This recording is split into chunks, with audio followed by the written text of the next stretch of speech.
I'm not in agreement with trying to ban charges. I'm just not. I understand that it's not a basketball play per se, even though there's a lot of arguments to say that it is a basketball play. How are you going to stop offensive players from being out of control?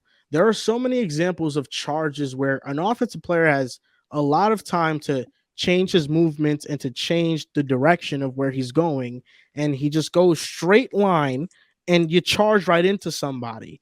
I feel like that should still, like, charges should still be a thing.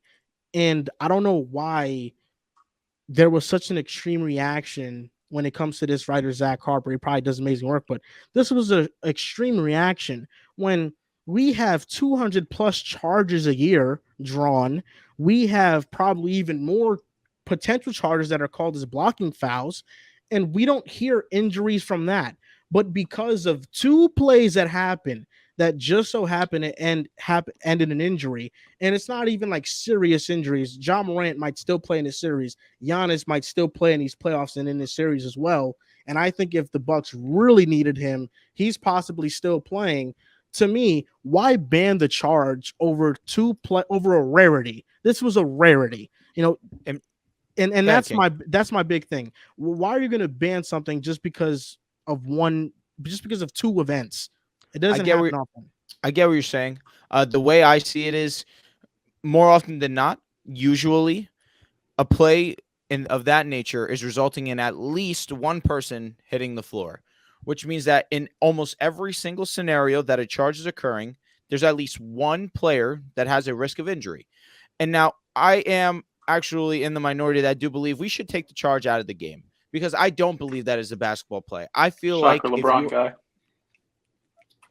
and Giannis and I'm joking. Zion, fair enough. No, you're right. You're right. I'm not going to say I am in favor of athleticism.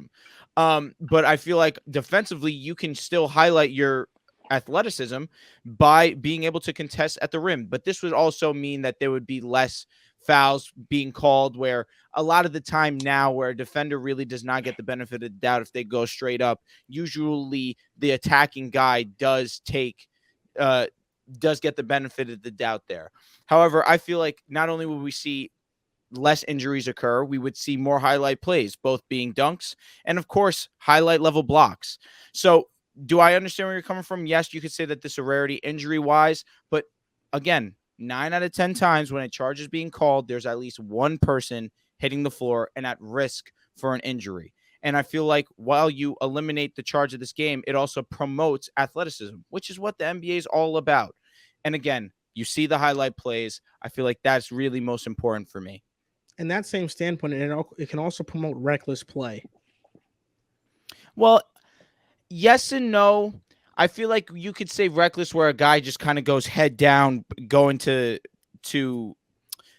to drive to the basket. It's understood that, in my opinion, if you're just standing there waiting for the contact, that's not a play that I'm looking for, that I want to call a charge. The kind of play that I'm looking for is the kind of guy that's driving where he has the defender in front of him, the defender's engaged, he's playing defense, and he just barrels into him. See, that, in my opinion, is an offensive foul. That's reckless.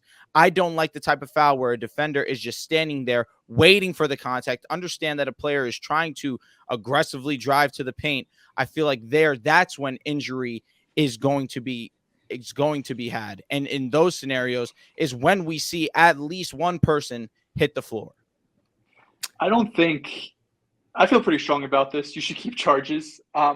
For one, it's the offensive player's responsibility to take care of his body. It's the offensive player's responsibility to know, if I'm going to try to jump over another human being who is probably at least 6'5", 6'6", there is a high chance of risk that I'm going to hit the floor. That's not the defender's fault. That's the offensive player's fault. We saw last night, a play stood out. I think it was the first quarter. KD is driving to the rim.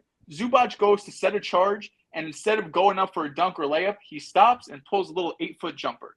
Now, listen, if that's maybe not in Giannis's game, maybe that's not in Zion's game, but that's on them to develop that so they don't have to put themselves at risk for being injured on that type of play.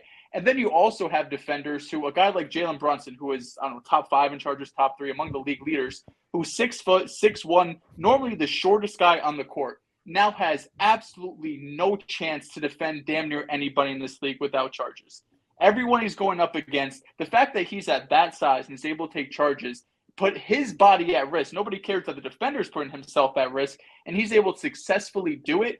I think if you're taking charges away from the game, you're almost creating a new era of basketball when the shot clock got implemented. That's basically the type of change you're going to be making to the NBA, because now guys like Giannis, LeBron, Zion, all these guys, Ja, who are able to have some sort of, whether it's speed, strength, athleticism, just straight up blow by defenders and are stronger than defenders. Now nobody has a chance to be able to guard them. And you might say, well, now promotes blocks. It does, but when you have a guy going full speed, going up a guy who's going straight up, both of their bodies are still going to collide, and there's a good chance one of them's hitting the floor still. So if you want to take away charges, we're almost entering a new era of basketball where we're going to see offensive ratings be 125, 130 yearly and continue to rise. I would like to see the charges stay, because you're really taking away from any defense that's still left in the league. And Kyle Lowry has been the king of taking charges for his entire career, and to my knowledge, there hasn't been a injury he suffered from taking charges.